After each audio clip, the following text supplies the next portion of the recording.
এখানে দেখো গাইস কি হয়, আমাদের জোন পুষারের কাছে কিন্তু টোকেন নাই আমাদেরকে রিভাইভ দেওয়ার মতো। তো আমি ওকে বলি যে একটা সোলো ডিয়ার নিয়ে নিতে, কারণ তিনজনকে রিভাইভ দিতে হলে অবশ্যই সোলো ডিয়ার বা রিভাইভ পয়েন্ট থেকে রিভাইভ দিতে হবে, টোকেন যেহেতু নাই। তো এখানে কিন্তু ওর বাকি টোকেন দিয়ে বলি যে আমি ইনহেলার বা মেডিকেট কিনে নিতে আর কি। তো 5টা ইনহেলার নিছে, তো নিচে ভালো কথা, রিভাইভ দিতেছে ভালো কথা, জোন কাভার করবো ঠিক ওরকম টাইমে একটা টোকেন খাইতে গিয়ে এখানে একটা বোকামি করে ফেলছে। তো এই জায়গায় কিন্তু ওর গাড়িটা গেছে আটকায়, গাড়ি আটকায় যাওয়ার কারণে কিন্তু আর জোনে যাওয়া ইম্পসিবল হয়ে গেছে, কারণ এটা ছিল 4 নাম্বার জোন স্টার্ট হইতেছিল।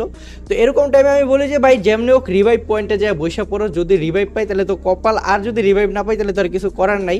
তো এই জায়গায় কিন্তু ও যাইতেছিল সোজা রিভাইভ পয়েন্টের থেকে আমাদেরকে রিভাইভ দেওয়ার জন্য, আর ওর কাছে মাত্র 2টা কি 3টার মতো ইনহেলার ছিল। তো এইগুলো নিয়েই কিন্তু রিভাইভ পয়েন্টে বৈশা পড়ছে আমাদেরকে রিভাইভ দেওয়ার উদ্দেশ্যে। আর আমাদের কপালটা ভালো থাকার কারণে আমরা কিন্তু এই জায়গা থেকে একদম সুন্দরভাবে রিভাইভটা পাওয়া যাবো। আর রিভাইভ পাওয়ার পরে যা ঘটছে সেটা ভাই দেখার পরে তোমরা নিজেরাও হতাশ হয়ে যাবে। তো এই জায়গায় কিন্তু আমরা নর্মালি রিভাইভটা পেয়ে গেছি।